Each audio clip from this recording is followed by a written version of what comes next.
Welcome to the Take 92 podcast. My name is Sammy Warm Hands. I'm your host, and today we're talking to one of my all-time favorite producers, Ryan Greene. You might have seen his name on punk rock albums, on Epitaph and Fat Records. We're going to talk about working with Lagwagon, Strung Out, Good Riddance, No Use for a Name, and the NoFX classic, The Decline, now celebrating its 20th anniversary. This is Ryan Greene. I really appreciate you doing the show. This is exciting for me. Well, thanks for having me. You have to deal with my babble. I'm happy to. I mean, that's the best thing. Poor you. That's the best thing for a podcast guest. If I'm going to have to be prying answers out of you, that's a much different situation than somebody who's just like, oh, yeah, I love talking about this shit. Well, I can just answer everything yes and no, if that makes it better. Yeah, we'll just have like a 30-second episode. Yes. There you go. The end. Yes. I was trying to think of even where I wanted to begin. I mentioned ahead of time that part of my motivation in contacting you now is because I do want to dive into The Decline being the 20-year anniversary. But 20 years? Yeah, man. I don't know how that... I'm 28, so I don't know how that happened. And why does everybody laugh when I say that? Well, I'm, 33. I first got into punk rock when I was like 11 or 12, so this is like 96, 97. The first CDs that I heard on the same day was NoFX Heavy Petting Zoo, produced by you, and About Time from Pennywise, produced by Jerry Finn. And it blew my mind. I had my friend dub that Heavy Petting Zoo album onto a cassette for me, and I played it all the time. I remember being at my dad's house, and he's like, does your mom know you listen to this shit? And I'm like, no.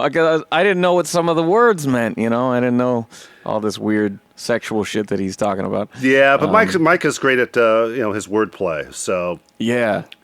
But, like, the opening notes on that album with the distorted bass, I feel like, are between that and the thick Mesa guitars on that Pennywise record, and shortly after that I got Insomniac from Green Day, and it's got those really punchy drums on that opening track.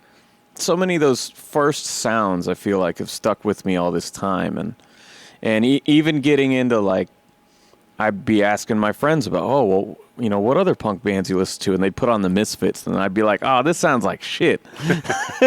And they put on Bad Religion. It was 80, 85. And I was like, oh, this is terrible. Like, this is what you listen to, And it took me a minute to get into that stuff because the sound, that Fat Epitaph thing, it took this aggression, but it made it huge, and it made it a little more palatable. And even nowadays, it's like when my band is going to play with other bands, it's like I'll listen to their demo online. It's like it just sounds like a phone in the middle of the room recording. It's like I've always been drawn to certain sounds, and I really credit you and like I said, Jerry Finn and Bill Stevenson and Don O'Cameron and so many of these guys for kind of steering me in that direction. That's kind of my introduction to, since we've never met before, the reason that I'm calling you today. Well, I appreciate that, definitely the call. And back then too, the budgets were a little bit lower. The quality of recording was different. I mean, you think about where we started and until now, it's just things have changed so drastically in how you do things, and what sounded good in 85 sometimes doesn't sound as good as things nowadays. I mean, everything is way more hi-fi. Even when you're trying to do lo-fi, there's still, you're recording digital. You're recording all the frequencies. Everything gets captured. So it's a whole different evolution of sound. It's crazy to me that I have a studio in my house. I started it here in 2005.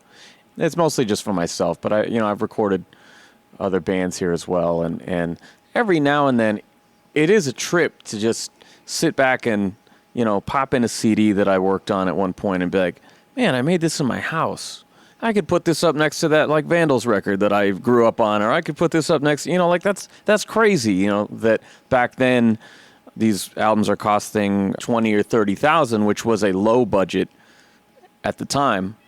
Well, a lot of records that I did back then were even way less than that.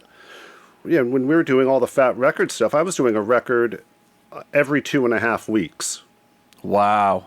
So, we were moving at a lightning speed on top of, I was working anywhere from 14 to 17 hours a day.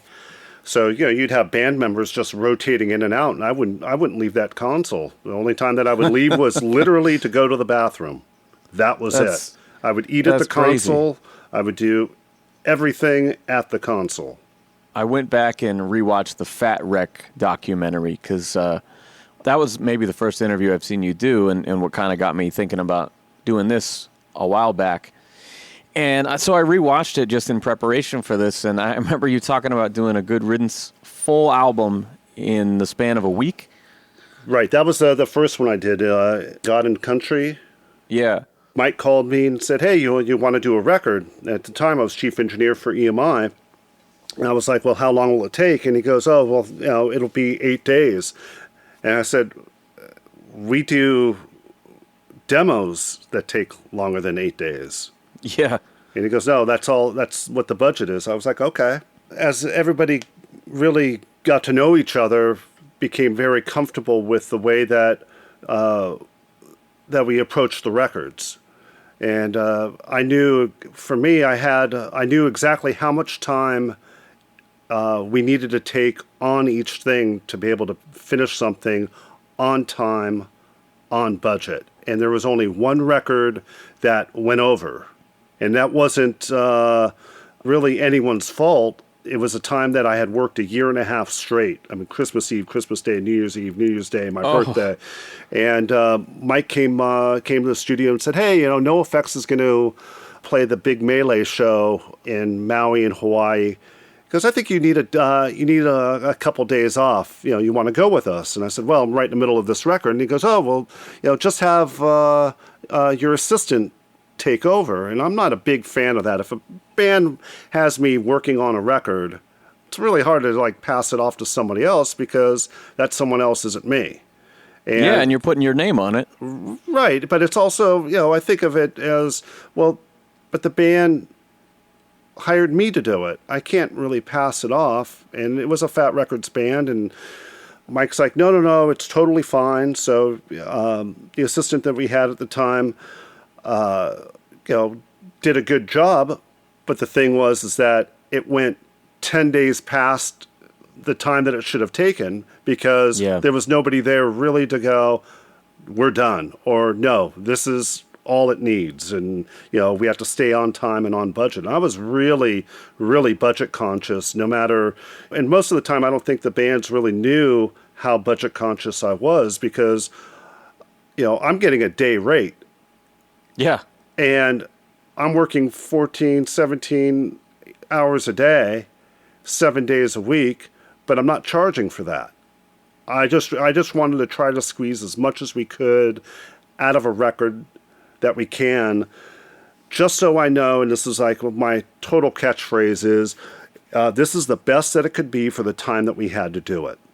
Yeah. And a lot of people can listen to something and go, well, that doesn't sound good, or that's, this, that, and they can critique it from A to Z, but they have no idea what was going on in the studio at that moment, at that time. And to criticize and critique something that you have no idea what it took to even get it to this point. We were working on a Screw 32 record, and the drummer rode a skateboard up to the coffee shop. On his way back, he hit a bump, twisted his ankle. It happened to be his right foot. So, it's like you never know what we went through to make these records. And, the bands worked so frickin' hard. And were patient with me because, you know, I was the guy, do it again. No, do it again. Nope, you're gripping too hard. Do it again. Nope, this. But doing it at lightning speed, so we were able to do a full record in 2 weeks, 2.5 weeks. I mean, mixing 17 songs in 3 days. That's fucking crazy. I'd rather put that 17 songs in 3 days and let the band, you know, really, we try to get as much as we can before that. And then it's just like, okay, here we go. And when people listen to a record, again, they don't know what happened during that time. And it's not just, you know, a Fat Records band. This goes for every producer, engineer, mixer, band out there, any artist, anybody in entertainment or does what they do. You never know what's happening. So I think when people listen to records, maybe don't be as critical. You criticize the songs. Maybe it's just not your cup of tea, but don't criticize a band. So often we're used to hearing, you know, an album that was made over the course of 6 months or a year or 2 years or something, you know, if you're talking about mainstream records. But one thing I love about a fast-paced session is that you really are making a time capsule. You know, it is a record, a historical document of where your band was at that time and the performances that day. Like my band, Dead Fucking Serious, we just made a record that we decided to track all the songs live, which is a little unusual for how I work. And so we made these little medleys where we had 18 songs. Well, let's do it like we do at shows. We'll play maybe 4 songs without stopping, 3 songs without stopping. And can that work on a record? And so we tried that experiment, and we got all the basic tracks done in a day, you know, and it was great. And that's going to feel like this band, these members playing at this time. And sometimes I think it's really interesting that you can listen to, let's say, So Long and Thanks for All the Shoes has a really great bite to it and a top-end clarity, and then you go on and listen to Hard Rock Bottom from No Use for a Name, and it's a little rounder sound. It's got a little more richness in the guitars. You know, I love the fact that each one of these things is a different collaboration, a different moment in time that's going to give you a different result. I mean, as someone who's interested in audio as well as punk rock, that's something that is fascinating to me always.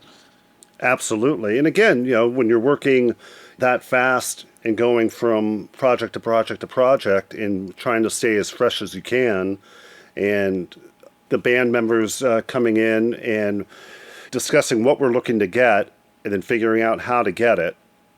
And that's the whole thing. It's just, you know, this is where we're at. You know, love it or hate it, this is what it is. Even on that first Good Riddance record, you know, we broke it down where I had Luke play a scratch guitar and have the drummer play, and we were on 2-inch tape, and every time he started to drift a little, it's like, okay, roll back, let's punch in and, you know, lay down the drums that way on every song, and then went back after that, and then we laid down, you know, bass, and then lay down guitar, then we did the vocals, and even still with an 8-day record, still broke everything down in a way to try to get the best out of each player at that time. Well, and something great about having multiple records with the producer-artist team is that you develop that rapport, and I feel like it puts the players at ease because, I mean, there is something odd about going, you know, it's one thing to book a tour and you're playing shows every night and, you know, you're always trying to give it what you got, but the record that's going to last forever, it's a little daunting for a lot of people to put on the calendar, okay, this day at this time, I'm going to go and play this song and sing it the best I've ever sung it or whatever. And having someone that you're comfortable with, especially in those high-pressure, fast-paced environments, I feel like is going to give you a better result if you guys know each other, strengths and weaknesses, and you have a better idea of how to get the best performance out of this person, that person, as opposed to someone who's just coming in cold going, hey, nice to meet you, let's get started. Well, that was Punk and Trouble.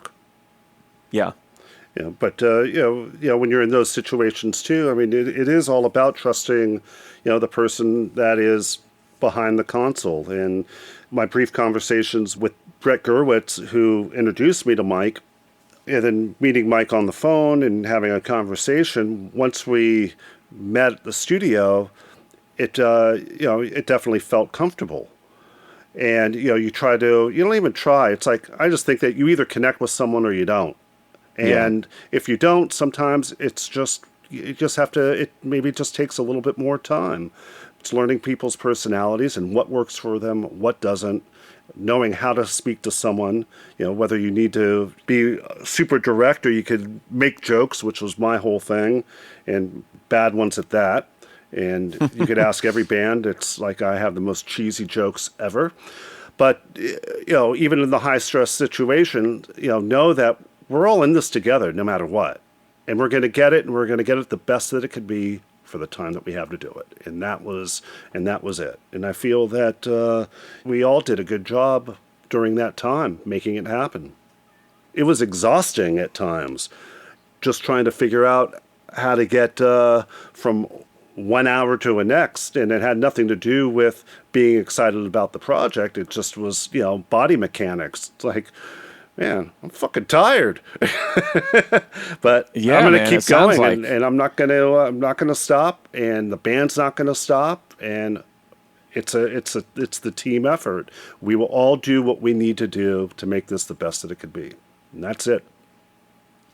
Yeah, I mean, it sounds just brutal the way that you guys are cranking these things out, and yeah, it was crazy. There's no doubt about it. Again, we could talk about it, but being in that environment and going through it, it didn't take me. It took me probably 5 years after to start feeling the effects of everything, and just going, wow. How did we do that? Because when you're just did what? Yeah. When you're in it, you're in it. And that was, I think, the most exciting part. Well, you go into your third or fourth record, and maybe some of that excitement and that oh my God, we're going into the studio is gone, because a lot of guys really just, they don't like the studio. They want to be on the road.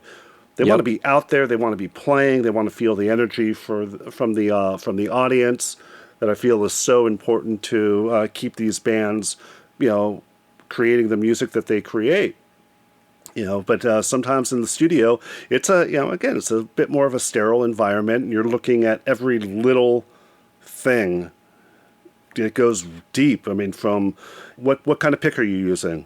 What kind of drumsticks are you using? Are they oak? Are they hickory? Are they wood tip? Or are they plastic tip?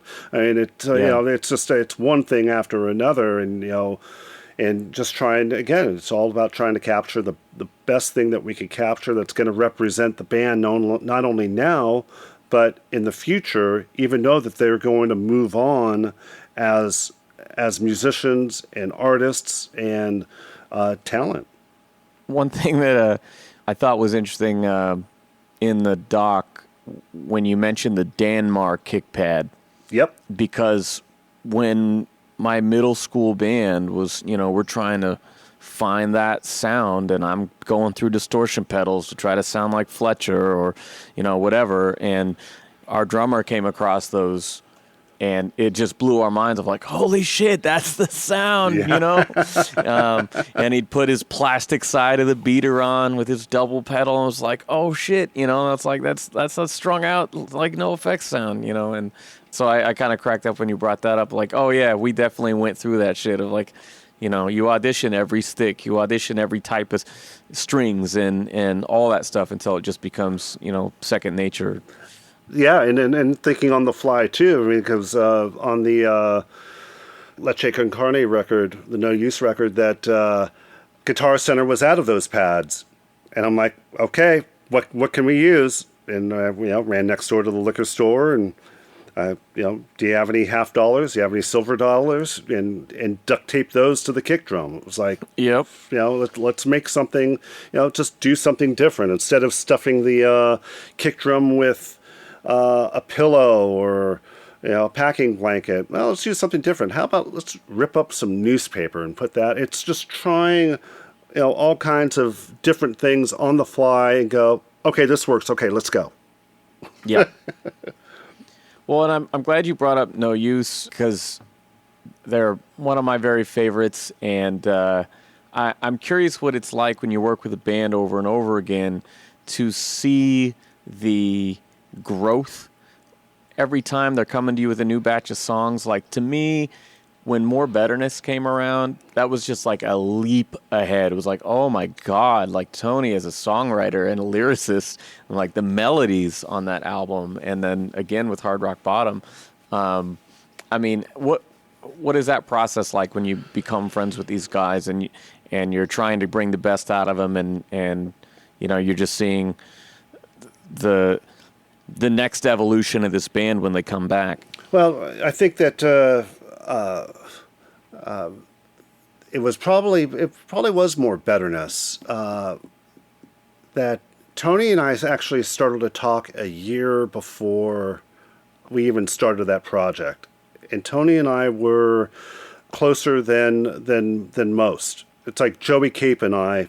Joey was my realist. And Joey would just always tell me exactly what he thought, and I love that about him. Whether it was good or bad, I could always count on Joey. If he said something, it was the truth. Never misled me. Nothing. It was awesome.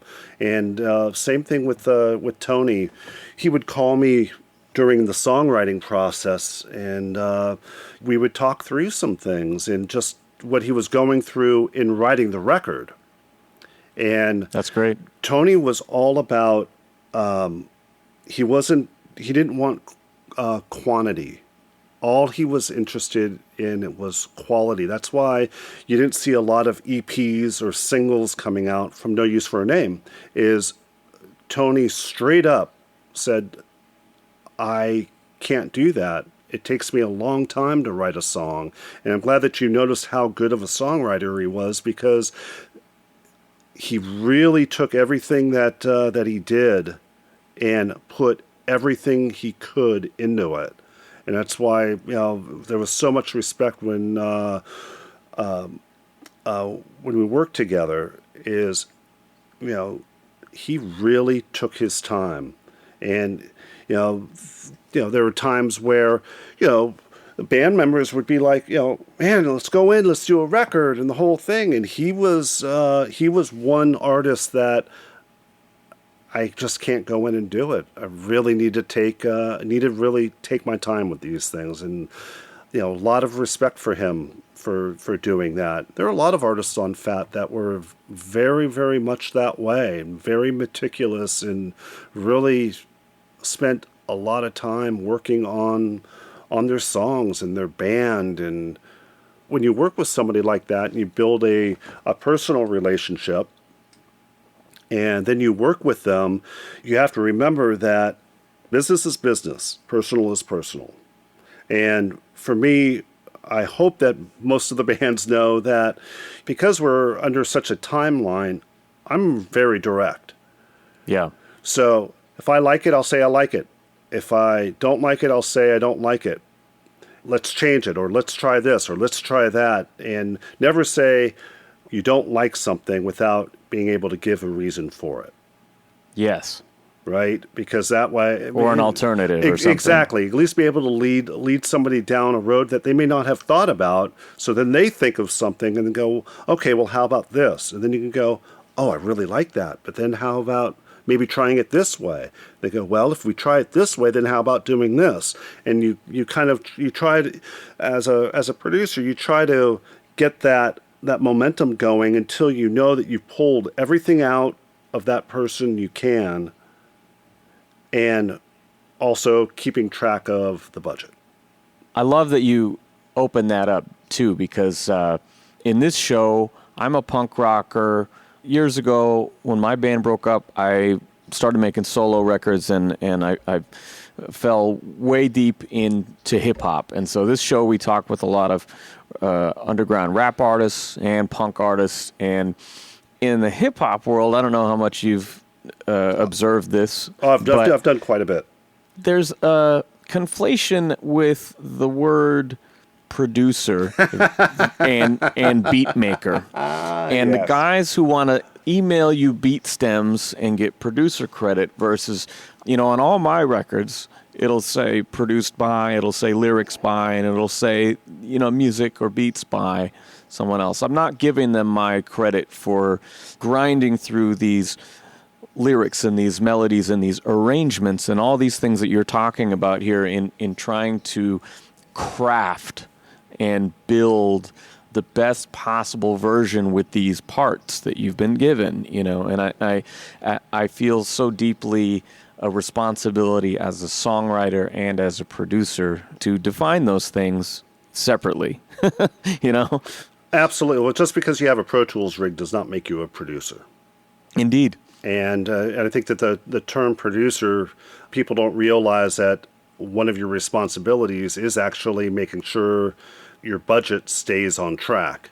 And I know I keep going back to that, but when Mike would give me a budget and go, okay, it has to be done by this time, there was no, but we're going to go. No, it was like, okay, this has to be done by this time. It's not, we don't have endless amounts of time to do all this. And people that maybe write a beat, well, maybe they're more the writer of that beat, not the producer of the project. Yeah. So the term gets thrown around quite a bit, and then what's considered songwriting and what's considered producing, and what's there's we've come to a point probably about a decade ago where that whole thing, the lines got blurred quite a bit. Yeah. And it's just really interesting and trying to figure out, when you're working with a band.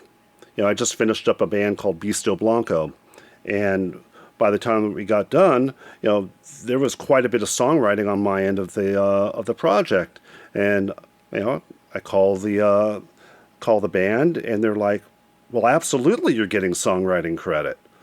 Great. And it was like, "Thank you," and I just did the new 10-foot pole record, and nice. I called Dennis, and I was like, "Look, there's a lot of songwriting done," and I'm not talking about just changing a drum beat or whatnot, but there was songwriting done. He heard it.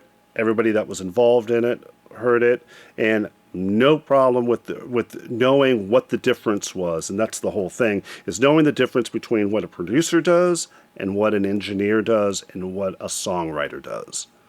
And all that just depends on, how in-depth you want to get and what your style is and what your time frame is. I mean, there's the Rick Rubin guys who kind of sit back on the couch and, make sure the vibe is good and that it's honest and whatever. And then there's the John Feldman guys who are like, no, let's sit down and write some songs, guys. Let's do it, Right. And John is the extreme. I mean, now there's like somebody who is ridiculously talented.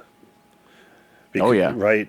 And John and I had a conversation back in must have been 2007, and it was about a Goldfinger record, and I'm like, man, why don't you just mix it? It's like, you're freaking great, and you listen to everything he does, and especially now his pop sensibility. It's like, he's freaking awesome. I mean, even when I was in high school, I could pick out a John Feldman record. It's kind of like when you see that Epitaph logo or that Fat logo or that Nitro Records logo on an album, in the 90s and early 2000s, you're like, well, this is just going to be good. I'll buy it, And with Feldy, you could hear it like in the snares. I don't. Well, everything was tuned up a little higher, right? It was. Yep. It was. And I remember when The Used came out, it sounds like Darren's snare on like a Screamo record. Like, this is crazy. And then, Mest and all those other bands he started putting out. It's like, okay, yeah. Even in high school, I was like putting together like, all right, these are the components that make like a John Feldman template, and that stuff's always fascinating to me. Yeah, everybody has, my mentor, Max Norman, I'd call him up and go, man, I'm having a hard time with this. And then he would tell me, oh, well, just try this or just try that. And he would give me all this advice. And one night at the dinner table, I was like, man, I am so surprised that, you would tell me, well, just do this and do that. And you're giving me away your almost like secrets. And he's like, right. And he goes, dude, you don't have my ears. And he's totally right. We all hear things differently. That's true. And, you could give me, I could tell you how I do something, and then you could try it, and it's not going to work for you. And you might have to alter that a little bit. And yeah, great example is I had this record maybe 5-6 years ago that was kind of just like a production experiment was kind of the point of it. It was a lot of like kind of hip hop influenced in the way that I would sample this, like I would take this Black Sabbath riff and I would alter it and replay it, and we would take a drum part from this Nine Inch Nails song and put, whatever. So we were piecing together arrangements like this and just trying to make the biggest, nastiest, guitar layered, fattest drums, gnarliest, distorted bass that I could come up with. And when I finished the mix, I was shopping around different people to master it, and I'd have them do like a song. And, I remember going to studios and they'd be like, so this is technically right, but like what this project needs is not that. Like I don't need it to be cleaned up. It's supposed to be, there's 25 guitars in that section. I don't need you to cut it out, Like sometimes it's just got to be the right marriage of, the person for the job or the tool for the job, Oh, 100%. I think the best mastering guys are the ones that listen to it and they're not trying to remix it. Yeah, and exactly. And I think that some people you send it to and you get it back and go, what happened?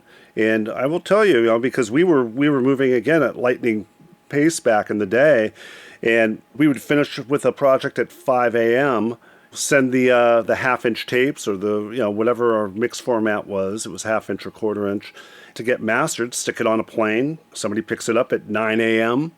It's at the mastering house by 11 a.m. and the record's getting mastered. There are times, man, you get your record back and go, what happened? Who did this? Like, what did I make this? What the fuck? There's nothing that you could do about it. It's like, well, it's done. It has to go to the pressing plant today. We can't change it. And that kind of goes back to the earlier conversation that people can make comments about a record, but you have no idea of what it took to get it to a certain point. And then at the very end, you have someone that's taking what everybody works so hard on, and they could possibly change it. And you're not even there. And you're not even there, and you don't have time to go, no. Listen to it unmastered, and just get the level up, balance out the songs, EQ it where it's deficient, and let's be done. But don't try to remix it. Yeah, and that's something that I tell bands, look, there are people with more technical knowledge, more gear, assets. There are people who have all these other qualities that maybe I don't have. You're coming to make a record at my house, let's be real. But there's probably nobody else who understands this kind of music in this area like I do. So take that for what it's worth. It's like I'm not out there seeking out projects. I could care less if I produce one band this year. If that's not my own, that's fine. I've got my plate full of my own shit. But if we find a good connection and we know what the other person's talking about, then that's going to go farther than... I've recorded in much nicer places that turned out like shit because the guy's used to doing funk. He doesn't know what I'm talking about when I'm trying to get my drum sound. And sometimes it just doesn't translate. All the gear in the world can't save the stylistic disconnect, There are people that look at the technology and they look at, oh my God, I have 100 EQs, I have 100 compressors, I have 300 flangers and reverbs and all of these things, and they forget about foundation. Yeah. At the end of the day, I mean, I could send you a session and you'll pull up the drums. They all sound pretty good. They're not overdone. They're not underdone. They just sit. I try to capture everything the best that we can to be able to, if I want to manipulate it more later, or if somebody has an idea and we need to change something. But I try not to overuse everything. If all of my sessions have 3 plugins on them. They have 2 different EQs and a compressor. Every single channel. I look at my Pro Tools system and I use it like a console. I don't go, well, an API would sound good on this thing, or a SSL would sound good on this, and I bounce around. Next thing you know, you're mixing on 6 different consoles. For me, that doesn't work for me. And it works for me. For other people, it just doesn't work for me. I came from a console standpoint, and for me, using the same EQ on everything, it's a weird visual. Everything is pushing and pulling the same way. Every channel is pushing and pulling the same way. And if I put something else on it, I feel like all of a sudden that's pushing in a different way. I mean, there are things that need to be specialized, absolutely. But all of my mix templates all have the same thing on them. That's where I start. And then if I need to dive in any further, then I'll go somewhere else. But I don't think that, this kick drum, okay, that needs a Neve. Oh, this snare drum, okay, that needs an API. I can't do that. You need to feel it. You need to be able to absorb the mix and be able to kind of enjoy the process of listening to the music, not getting caught up into what plugin should I use. Yes, and I think that if the pre-production is done right, which to me, it's not always a luxury that you have, but definitely that's not. But that's the most important part in my eyes is, and I talked to, on the last episode, I had a great drummer friend of mine. We disagreed on this a little bit, but I feel like every piece of gear that I have, and some of them I have a very deep, long time connection with, but it's just a tool to get the job done for the song, and it's using the right combination of tools to make that happen the most efficiently, and like with this record that I was talking about, we recorded 18 songs in a day. Well, over the course of weeks, we've got everything set up in here. We're tracking rehearsals, and we're going, okay, well, let's adjust this here. Well, let's try this other speaker instead. And let's, and getting all that shit done and out of the way ahead of time, so when it came down to make music, we could just make music. And the only thing we had to think about was the songs, and there was something very freeing in that, especially when you're self-producing, that I don't have to constantly be jumping back and forth wearing quite as many hats, in not letting the gear be the most important thing and letting the performances be the most important thing. Absolutely. I think that is very, very well said. It took me a long time to arrive at that conclusion, but that's what I'm at now. For me, it's a couple things. One, it is all about the performance, and we know that by the music that we grew up with. And the other thing is tempo. Yeah. It's funny because you work hard on making sure that the tempo is right when you're recording the song. And then you go see the band live and they're playing it 10 beats per minute faster, or 50, and it's like, what are you doing? And they're like, well, it just needs more energy. It's like, if it needed more energy, we would have done that on the record. I said, you actually just took your song and it turned it into a blur, and it sounds like a mess, and it doesn't have the power. And I understand that you want to get out there and you have that adrenaline flowing, and everything has to be 1 billion miles an hour. But that's not necessarily the case. I remember at the Warped Tour, when Sum 41 played, and it was the funniest thing that I'm walking past the stage out to the front of house console with a friend of mine, and I stopped and I looked at who was playing, and I didn't know who it was. Sum 41 at the time, and I stood there. I'm like, I turned to my friend. I'm like, man, this band sounds great. I go, who is it? And he goes, oh, it's Sum 41. I'm like, man, it's like everything feels right. It's like nothing feels too fast or sloppy or this or that. And the singer is like all over the place, right? And, jumping around, the whole band. And it's like everything was just like freaking killer. And he goes, oh, yeah, well, they play to a click track. Hell yeah. And because their songs, you can listen to it and go, man, this is great. It just all felt right. And it's like, it's all about the energy. You have to capture that. Yeah, and it depends on the project too, because in my band, our thing is very relentless, high energy. We play 20-minute sets. Those 18 songs are 18 and a half minutes of music. That's all it is. And so, we'll play a bunch of songs without stopping. We'll play them really fucking fast.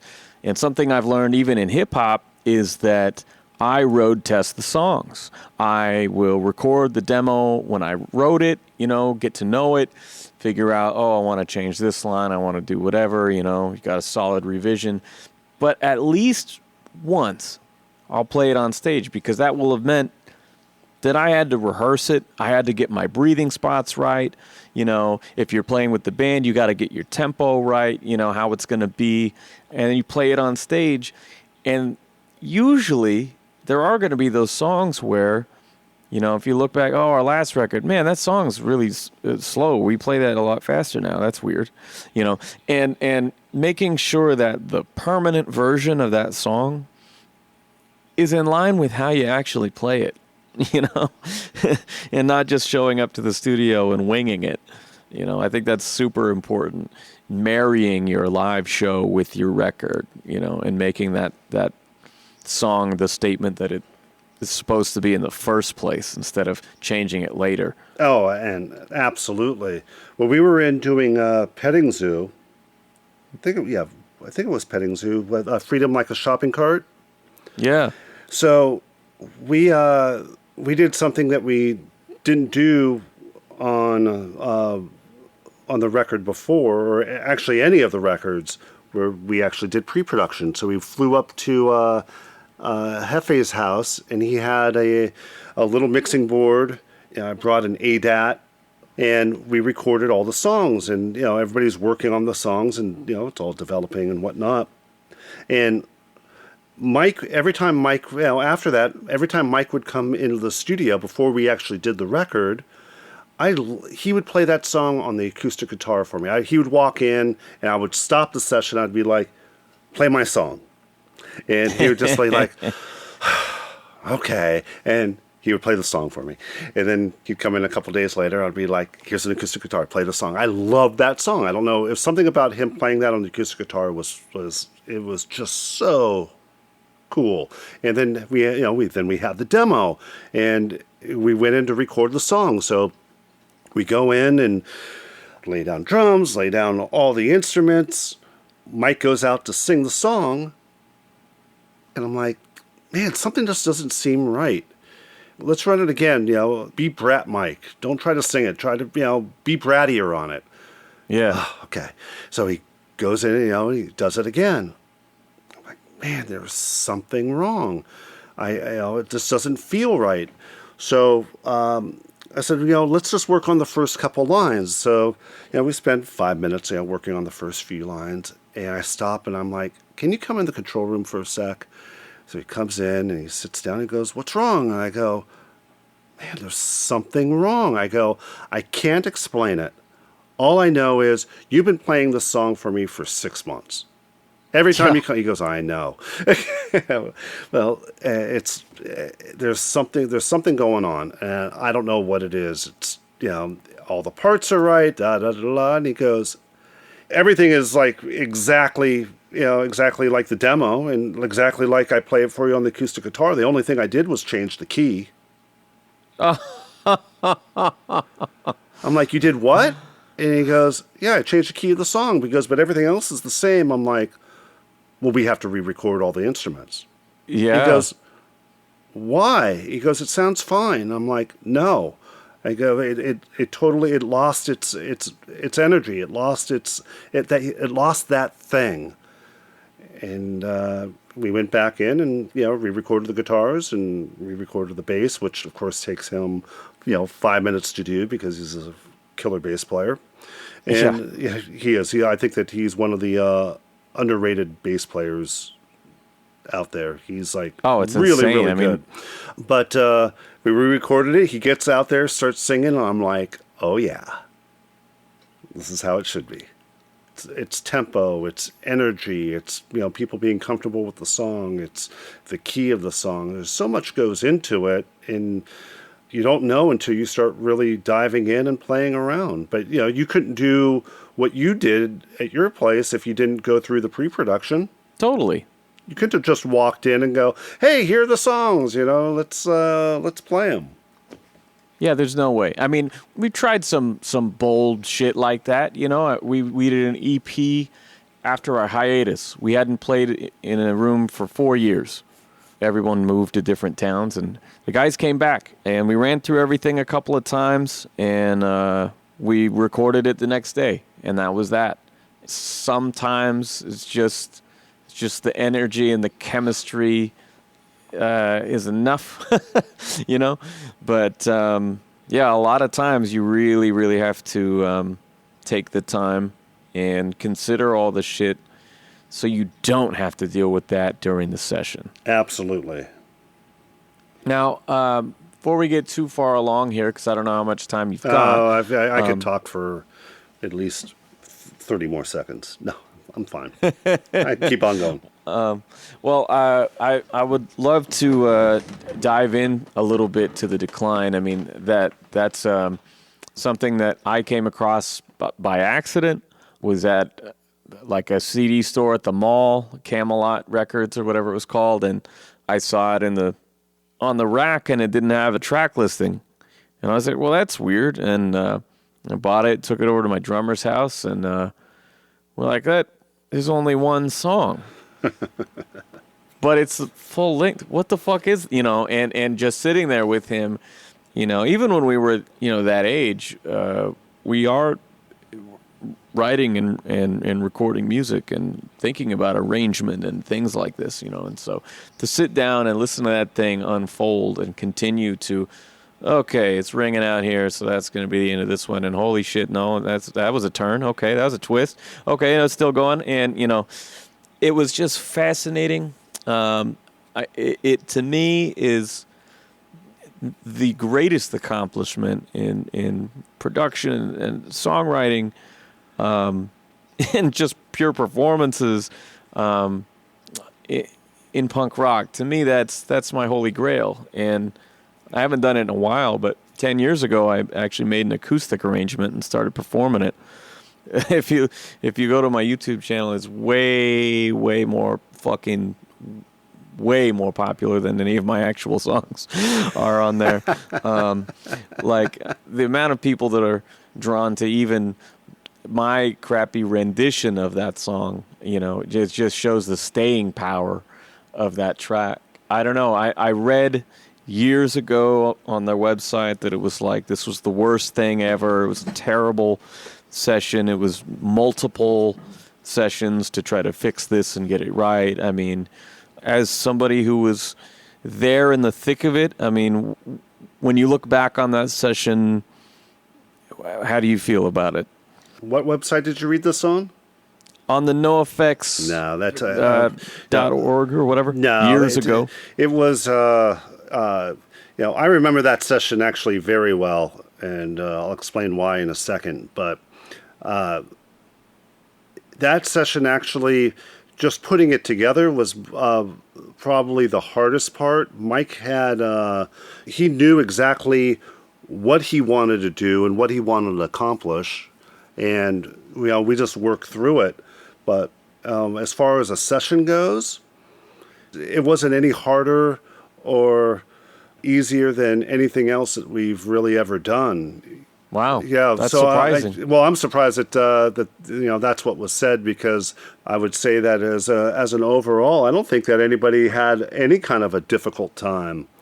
Well, I'll say that the reason why I remember that record so well is it was the first time that I ever used Pro Tools. Oh, okay. So if you remember way back in 2000, whenever it was, 2001, I can't remember when we did that. I was 99. Yeah, 99. I was 8 years old.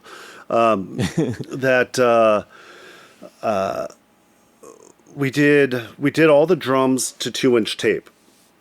Yeah. So Eric would do his part, and before he would go into the next section, I was just editing tape, just putting it all together. And if you know anything about the song, which you do, it's over 18 minutes. So I mean, are you guys recording this in movements? Then? Exactly, and that's exactly how we did it. So we'd scratch guitar and drums, laying down the first movement. Okay, let that hold out long enough, and even a little longer than you think, and then we'll stop. Go back, punch in whatever drums needed to be adjusted, and then move on to the next movement. And then before we would go on to the third movement, we'd go back, and Mike would sing along with it. And in between song 1 and song 2, I would just start slicing tape until we got it to the point where it felt right to him. So when they're bringing this to you, has it ever been played front to back at this point? Oh, no. Or is it they're just going all these little, we've got all these little scenes, and we're going to Mike already had later. all the songs written. Back then, all the pre-production was done in the studio. I mean, there was sometimes that he would go in and he would rehearse the band beforehand, but, nothing really was 100% set until we got into the studio and started to work on it. But he had he always has a really good idea of what he's looking for. Yeah. It was all about just the timing of the segues. Yeah. We're slicing every song together, and we're now on to the last movement.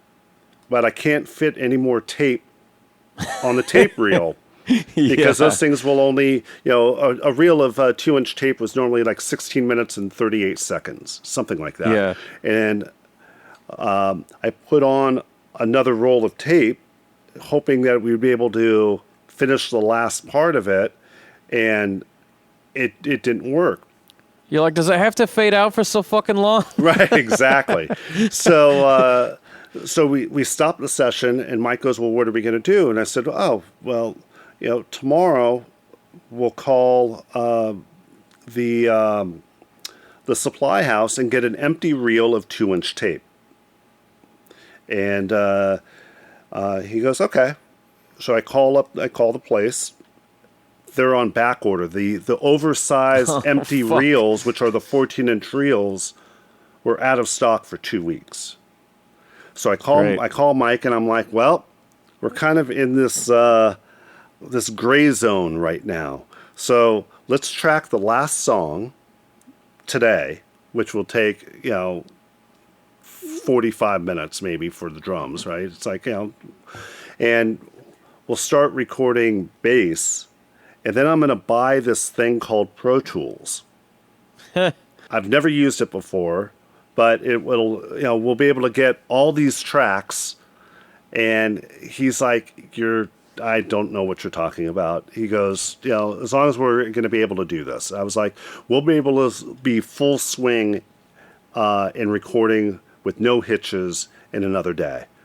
So so what, you stay up all fucking night configuring this thing? No, I did one better, which was awesome. That my assistant at the time, Adam Kramer, is frickin' awesome. I mean, I could not get through all of my sessions that I did with him, that I did without him, because he really kept me going. When I was when I say I was in there for 14 hours straight, Adam would come in. I would leave. We had this thing. I would leave my wallet on the console.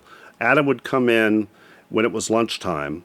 He would grab my wallet. He would grab my credit card. He would leave. He would come back with something to eat because he knew that I could make decisions all day long in the studio. Ask me what I want to eat. It's like, I don't know. Just get me something. So he stopped. Fucking feed me. I got to think about these drums. So he stopped asking me, which was awesome. And next thing you know, he would show up with food and cupcakes because I was on a total cupcake kick.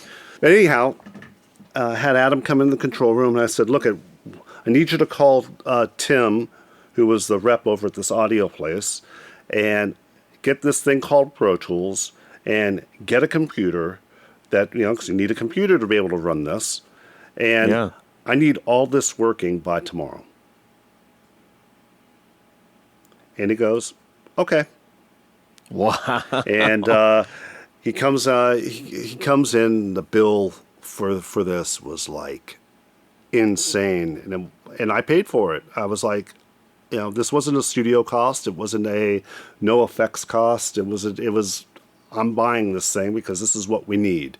And I came in the next morning, and Adam goes, okay, so this is how we're going to take everything from the tape machine and put it on to Pro Tools. And it's this and this and this. And he explained it to me, very, very basic form.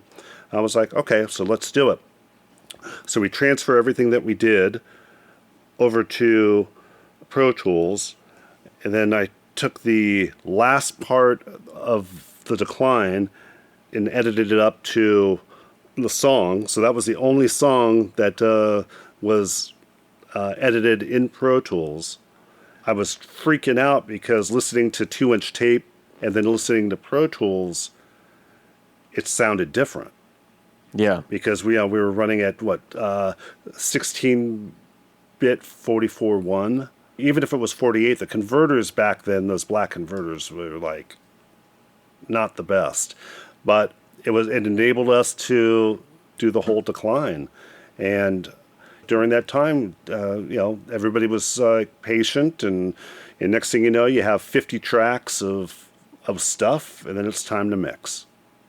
Yeah, but that's how we ended up putting it together. But that record was the very first record that we did on Pro Tools. That's crazy.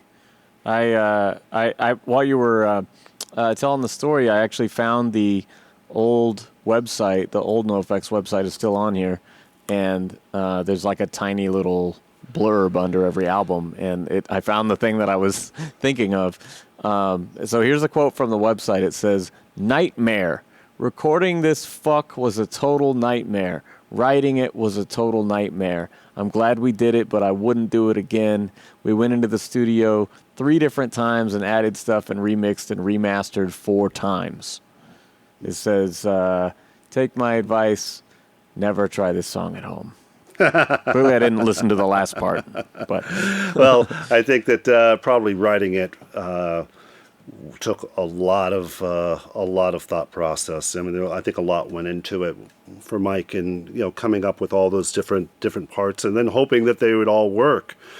Yeah. But there was from my recollection, we remastered the record once, and there was a part on the end that we debated, and after the record was mastered, get the call, "Hey, can we put that part on there?"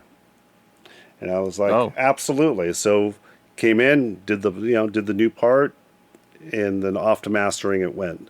But people's perceptions of what was happening in there maybe differed from mine. Again, with Mike having to write all that stuff, it was probably a little more difficult for him, because that was a ton of work to be able to think all of those things through. It doesn't sound like puzzle pieces, though. I mean, are you tracking like, okay, we're gonna do the drums, for each of these songs, today and tomorrow, or is it like Exactly. we're going to do this whole song top to No, bottom, no, no, then we're no, going to do no. that whole song top No, to okay, and that 'cause was the whole thing. Like, there's no fucking way. No, we laid it all out, and that's why we had to leave some of the segues a little bit longer than they needed to be. And then before we moved on to song, like I was saying, move on to song 3, we would listen to the segue between songs 1 and 2 to make sure that it felt right before I cut tape, put it together before we moved on to song 3. And then once we finished song 3, we listened to the segue between 1 and 2. That's crazy to me, just to think that was cut on tape. Oh yeah, I mean cutting tape was that like song fun. was, whew. That was the only way that we could do it. Yeah. Or at least that was the only way that I could think of doing it. You could put all the songs, you could record them all separate, but how do you know until you go into mastering where you actually have a 2-track mix, and then you have to start crossfading it and hoping it all works. It was like the only way that we could do it is, all right, we just have to get it right now. And that was the whole thing. It was just, you had to be fearless. You had to get that razor blade out, make your marks, you cut it. Man, Done. that's great. There was no undo back then. Seriously, yeah. Which was It's awesome. It's really interesting, though, just having this. I mean, new to me anyway, new perspective on how that massive piece of music was constructed. Because I mean, even now, I mean, several years ago they put out that like live DVD of them playing it, and it's just like it was so daunting for me to even transcribe and put together a one guitar version. It's just I couldn't even imagine what that session would have been like. Throwing drummers throwing sticks across the room and shit. But it makes a lot of sense. I remember when I had moved to Arizona and went to go see NoFX play at the Marquee out there, and Mike goes, "I have a surprise for you." And they played the Decline for the first time that I heard it from top to bottom, and I was just like, wow, fuck yeah, man. I mean, that's like that's a huge accomplishment. That's a lot of stuff going on. Yeah, and I like how they'll give Hefe that modified trombone trumpet thing and hand off his guitar to somebody else at the end. Like, it's really clever how they did it. I mean, those guys don't get enough credit for the musicianship, like you were saying about Mike's bass playing. I mean, they just really great players in that band. I mean, from the drums all the way up. Absolutely. Well, Eric Sandin has the best, to me, the best foot. Yeah. I mean, those. Yeah. I mean, when I think of the punk beat, oh yeah, I think of him. I wouldn't call myself a drummer anymore, but I used to be. I used to be okay. We would have. I remember we had a speed contest once. I was like, let's see. I mean, obviously he was going to slaughter me, but I wanted to give it that old college try, and I was 8 years old, and he. You're a prodigy, right? And so I sat down and I played it, and then he played it faster, and then I played it faster, and then he played it faster, and then I was like, oh man, I gotta play it faster. And I started to tense up a little bit, and I tried to play it fast, and then he sat down, and the faster the beat got, the more relaxed he got. And I'm like, yeah. Oh my, I go, I don't know how you could do that, and be that relaxed. It was definitely an art form. I mean, he's definitely a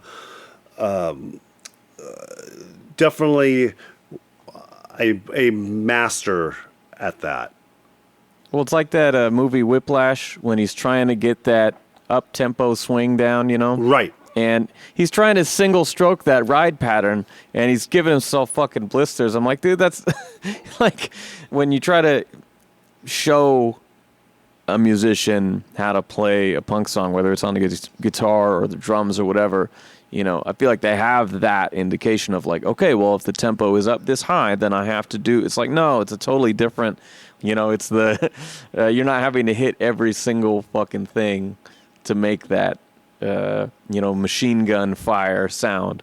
It's got a different sort of bounce to it. Yeah, it's a thing, and it's an art. I mean, there's a lot of people that would listen to punk rock and be like, well, that's easy. Well, that's easy. Yeah. Well, that's right. It's like, no, not as easy as you may think. And then you listen to them try to play it, and it's just like, no, that's not even close. Yeah. It's like speed metal. It's its own thing. Everything, it's an art form. And speaking of metal, one of the things that is really interesting about that time in music is that there was a lot of cross-pollination. And I feel like as it got into the 2000s, it became a more gimmicky thing in that it'd be like, we're a pop-punk band that does breakdowns, it's like stuff like that just seemed like, well, guys, what if, versus like that Bigwig record that you made, Invitation to Tragedy or something. There's a natural, or even you mentioned Sum 41. I think I mixed that. Did I record that? Oh my God. Fuck. Sorry, Tom. I don't remember. I know. I'm gonna get a call from him. I knew that it was one that you. I knew that it was one that you would, at the very least, mix, but or Propaganda, or a lot of these bands. I mean, they have such a natural, like, oh, these are just our influences. We're just playing what we know, And I loved some of the shit coming out at that time. I know you did the Phoenix TX record. The one after that, they also all of a sudden started embracing, like, oh yeah, but we also listen to Master of Puppets. By the way, that record that I did for Phoenix TX, that's when I actually met Jerry Finn. Oh really? Yeah. So I got a call from MCA Records. They asked me if I would be interested in working with one of their bands, which was Phoenix TX, and they need 2 more songs. And I was like, sure. So we went over to the studio called Royal Tone. That was in North Hollywood, and Jerry was in their tracking room mixing their record. And I was in the mix room tracking the 2 songs. So we were doing drums in this like little vocal booth, and it was like, well, I go, wow, this is like totally ass backwards. So Jerry ran out of time mixing the record. He had to hop on another record, but he was only halfway done with his the songs that he was supposed to do. He's got to get that Blink-182 money. Right? So, again, it was one of those things that I had to go to mastering in 3 days. Oh. So they asked me if I would be interested in mixing the 7 songs plus the 2 songs that I produced. And I'm like, well, no problem. And I lived up in the Bay Area at that time. So I had to drive home. I woke up the next day. Now I only have 2 days to mix 8 songs. God. And, getting everything set up for the mix. And so then and I only had you didn't necessarily record either. Right. I mean, Jerry had, he had PA speakers out in the big tracking room to reamp to get the room sound for the drums and all of that. And I was just like, okay, I'll do it. So that was like, that was totally insane because if you look at, okay, you have 8 songs to mix in a day and a half. How many hours can you work on each song to be able to have the messenger pick up the masters, put them on a plane, so they'll pick them up at 5 a.m., take it to the airport, put it on a plane, and then somebody will pick it up in LA to take it to mastering by 11 a.m. Jeez. It was totally insane. That's what I mean. It's like, nobody will know what people go through making records and the situations that they're in. And there was no band members there. So, you're listening to the tracks for the first time going, okay, just do this. And okay, next song, okay, let's do this. And, winging it. Yep. And then, Adam heads home at 2 a.m. I check out of the studio at 5 a.m. The first night. I get back to the studio at 11 a.m. the next day, and you're mixing right up until 5 a.m., where it's like, you just got to let it go. Yeah. Right? But yeah, man. At a certain point, it's just done. Yeah, no, and that's it, But super fun band, and Jerry was a total riot when we were talking. It's like, again, another true talent. His name will not be forgotten. Definitely not. So many records that I, still have in rotation to this day. Oh yeah. So I guess just a last couple things before we wrap. I'm not a rapper though. I mean, I can rap. I am. But I am. So I could fake rap, but that would be a crime. Nobody needs that. Right? There's enough of those on the radio. Well, I figure I just want to be a part of the majority. I'm okay with not being. All right, you had your chance. Yeah, I guess I'll look back on it as a lost opportunity. Yeah. RG rapper is just not going to make it. DJ Greene. Well, My friend Gradient is changing his name to Gradient, rapper because his Spotify playlist keeps getting clogged with bad bands named Gradient. So, yeah. Oh my That's God, what that that's reminded awesome. me of. So I just I noticed, as someone who has religiously read the liner notes, since I was a kid, I've seen your name on fewer records in the last few years. I was happy to see you in the credits for that last Strung Out album, but I was like, what is band counselor? Yeah. Yeah, I was like, what does band counselor mean? That was pretty funny. One of many credits. I was in the right place at the right time. You're like, Jordan, just do one more album, you bastard. Yeah. Come on. Get along. No, I just wanted to know where you're at these days. I looked up Crush Recording. I saw Validus. Am I saying that right? Correct. Are you still working at Motor Studios as well? No, I haven't been at Motor since 2004. That was. Fuck. Yeah. I'm out of the loop. Yeah, Okay. Where have you been? I've been here in Oregon. I don't know. Well, it's a nice place to be, though. Where are you at these days? Well, from when I lived up in the Bay Area, I had made a change for a multitude of reasons. A lot of them very personal that I won't get into, but it just seemed like it was the right thing to do for my family at that time. And Arizona had some really, really amazing opportunities, and still able to fly back and forth to the Bay Area and do records and the whole thing.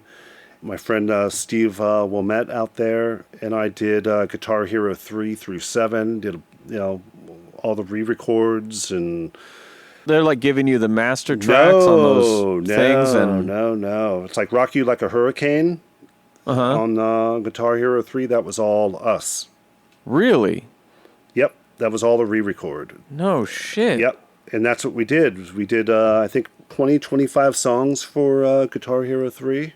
That's surprising to me because I know that there's stuff out there that's like the remastered Death Magnetic from all the Guitar Hero, isolated tracks, or certain things like that, like, John Bonham drum tracks from Guitar Hero, So I had no idea that some of that stuff was actually being re-recorded. Oh, yeah.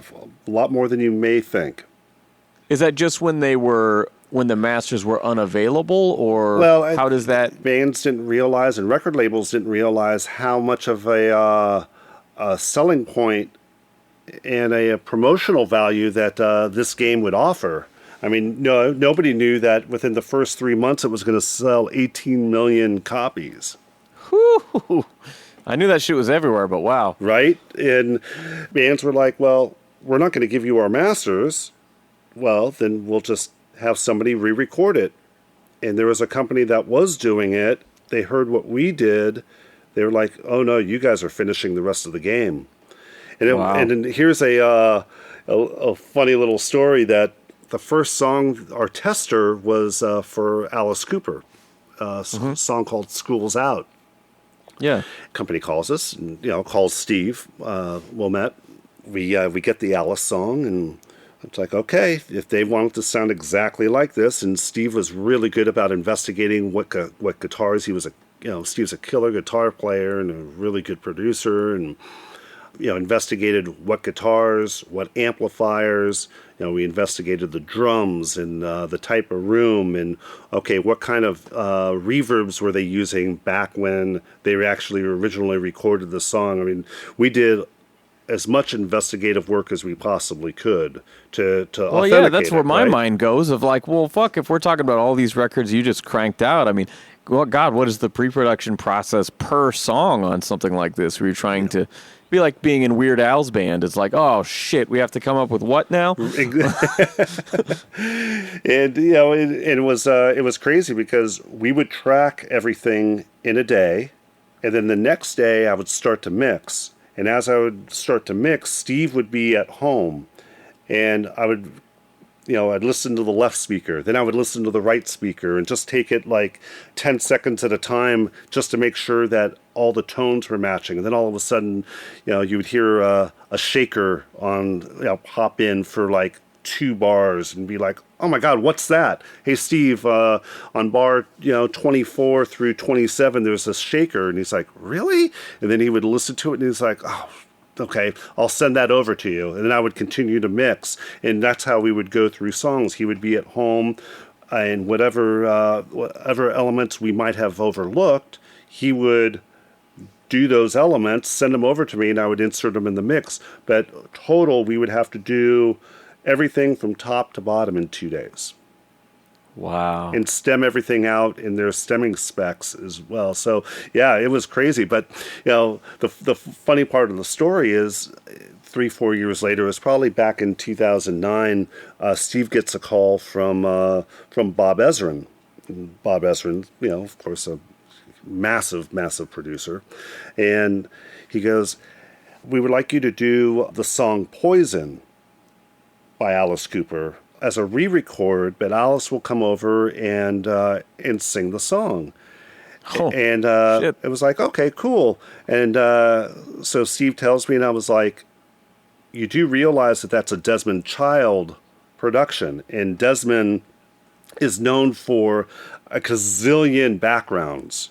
So the one song that we have to do is the one that is like a gazillion backgrounds. Yeah, you have to remember now, this is, Guitar Hero 3 has probably been out for, like 2 or 3 years, or whatever it was. So, long story short, Steve ends up getting the exact background section that did the original, minus a couple people. So we get the vocal stems for the backgrounds, and we pull them up, and it's just like, oh my God, this is like absolutely insane. This is so good. At the time, I had just shut down my studio in Arizona, moved everything into my house because I thought my house was going to sell quickly and I was going to move back to LA. And Alice comes over to the house, and I met Alice, when we did pre-production on the Trashed record. So comes over to the house, and he sits down, and he goes, "These video games are huge," and he wasn't hip to how big these video games were. All he knows is, he goes, yeah, I went to the mailbox one day and I ended up getting this check, and it was like, oh my God, it's because look at I don't know what the percentage was that's an artist gets on one of those video games, but better than Spotify, I'll tell you that. There you go, exactly. And on top of it too, that just in the first 4 months it had sold 18 million. I don't know what the total rate, so there was probably a hefty check.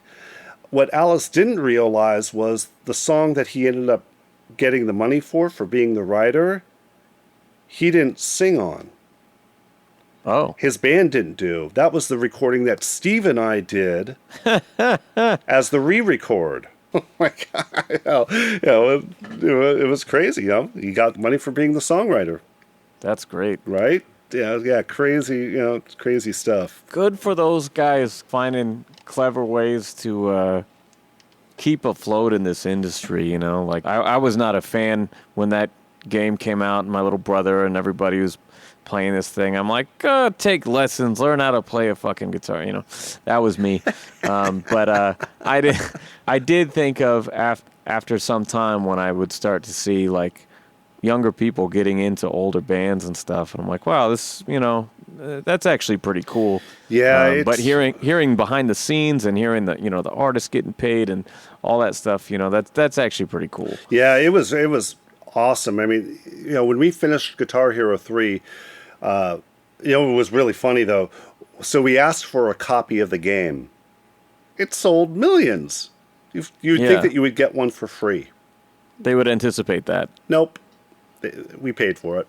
They're like, no, you know, we won't give it to you, but we'll give you a reduced rate. Oh, wow. But we thought that we were like, oh my God, you know, when the next one comes out, we're going to be doing that one. And what happened was every band in the world was like, no, this game, you know, we'll give them our masters. That way we get paid for, you know, for the It was just like, okay, you know, damn it. And they got wise. But good for them. You know, that game definitely helped out the awareness of, like you were mentioning, the older artists and even some new ones. I mean, at a time when music was going more digital and guitar sales declining and all these things, I mean, you know, it definitely was a good thing, even if I wasn't willing to say so at the time. I still have never played the game. Yeah, I haven't either. The last video game console that I owned was the PlayStation 1, so I'm a little behind the times on that. Oh, come on. You play Candy Crush on your phone, though. No. Actually, I have played some Mario Kart whenever that's available, you know, so I've definitely put my hands on the Wii and the Nintendo Switch before, but I'm definitely more of a NES, SNES kind of guy. Got it.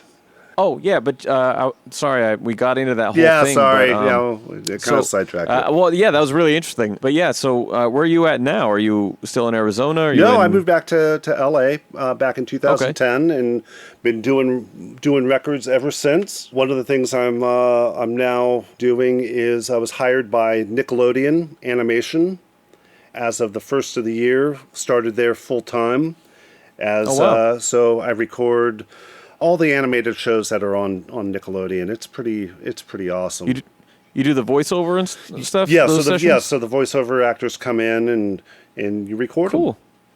It has rejuvenated me in many different ways. I mean, the people there, the people that cast all the actors and the head of audio there, the other recording engineer, Manny, he's 30 years old, and he showed me how to do everything, and you know, this is the way that we do things here, and kind of like walk me through, you know, from ISDN lines to Source Connect and ADR and all these things, and it's pretty frickin' bitchin', I will say. That's got to be cool, man, switching it up and going into TV production like that. Absolutely. I've been looking for a job doing TV work for a while now.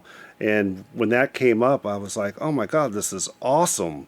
So what I do now, or what I've been doing, because I was freelancing there for a year, and then I was just hired full-time this year. All the bands that I did records for, I just said, your record's going to take 4 times longer, but you're going to have a better record. Yeah. Everybody was super patient. You know, I'd do the long days on Saturdays and Sundays, and finish up at Nickelodeon at 6, and then hit my studio from 7 until 11 or 12 at night. And It's awesome. I think it's a great combination between doing records, which I'll never give up. I love it. I'm just more selective now in what I work on. I would like to get into more mixing, where I have a lot of bands that are now sending me just songs to mix. 1 song, 2 songs. It's like, okay, great, and go down that route. And if they want added production, then I get in there, I'll do some keyboards and, drum loops and edit up some things and tighten up things and, whatever you need to do Yeah. to make it happen. But it's awesome, and I love it, and it's enabling me to for the first time in my life, because I've had 5 vacations my whole life. Two of them were honeymoons. Yeah. So I've really never had an opportunity to go out to dinner with my friends or go to a movie or do anything like that. And people think like, oh no, man, you've done that. It's like, no, I actually haven't. I missed out on all the things that people take for granted. I don't. Every time that I'm out and I'm doing something, it's like it's a brand new experience. Somebody asks me, well, where do you want to go? It's like, I don't know. And they're like, but you're born and raised in LA. And I was like, yeah, but I never left the studio. I never did anything. It's like, I started in this industry when I was, I started working at the Troubadour when I was 17 and a half. And I went right from there to working in the studio. That was all I did. And I don't know what to do. I think I've gone hiking once in my life. And yeah, man. I'm that dude. Yeah, for so sure. It's so all of this is like it's a brand new life for me, and super super excited. You go to work, and you're working with the nicest people in the world, and you're part of a team. Like I mentioned, it's like the casting team has to do the scheduling and booking and all this, and we rely on them to guide us through what session we have to pull up and who's coming in and all of this, and you're working as a team. It's a solid unit, and it's fun and it's exciting, and the music industry was my dream job. I never thought that I would find something else that I absolutely love. I'm absolutely blessed that I have this. I'm re-energized. Well, yeah, I bet, at the grueling pace that you worked for so fucking long. Yeah. Yeah, you look back on everything, all the different genres that I've worked with and all the different artists that I've worked with.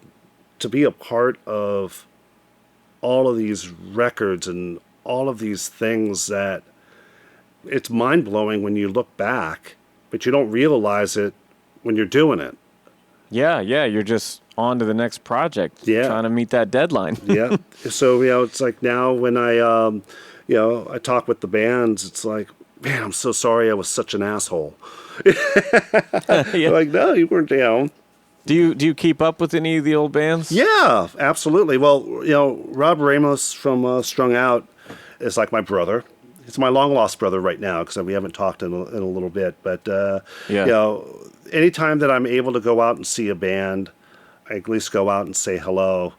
There was a show last year that Lagwagon played, and it was awesome. Dave Ron and I, had the best conversation, and, Little Joe, their bass player now, last time I saw them, it was Jesse. So now, so that, it's been a while. Their last album was good too. Yeah, well, look at the source, man.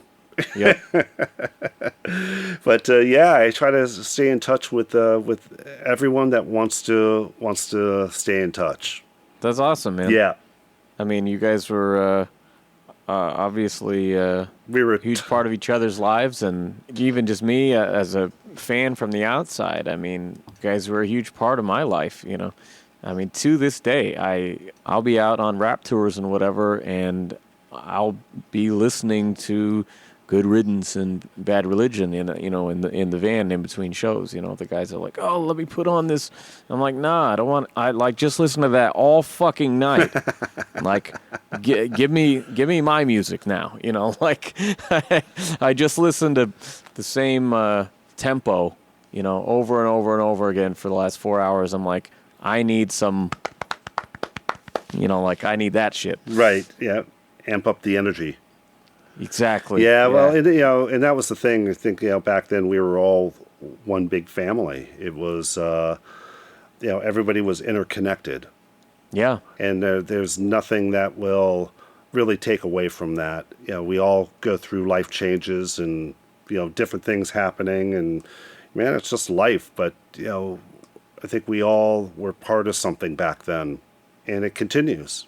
Yeah, I think the true testament is that seeing these bands, I'll even include No Use in that, because even though Tony's gone, I still listen to his solo records all the time. I listen to No Use and Good Riddance and Propaganda and NoFX, of course, and all of these bands have endured. They're still killing it to this day. I mean, that last Strung Out was like, that's probably my favorite one of theirs. They're still doing it, and they're still better than ever. And I just everybody keeps that. Growing. Yeah. It's a never-ending process. Well, I thank you so much for taking the time to do this. I just kind of hit you up out of the blue, but I enjoyed the conversation and hearing some of these stories. Oh, I got a million of them. All right, that is our show. Thank you so much for listening. You can catch me live this Friday night at Level Up here in Eugene with former podcast guest Gift of Gab from Black Alicious. And thank you so much to Ryan Greene for your time and generosity with these stories. As always, if you're a fan of the show, subscribe to it. Give us a 5-star iTunes rating and review. Share us on social media. I'm going to be busy in the studio with Dead Fucking Serious. I'm going to leave you with a demo track that we put out last year. The song's called Never Again.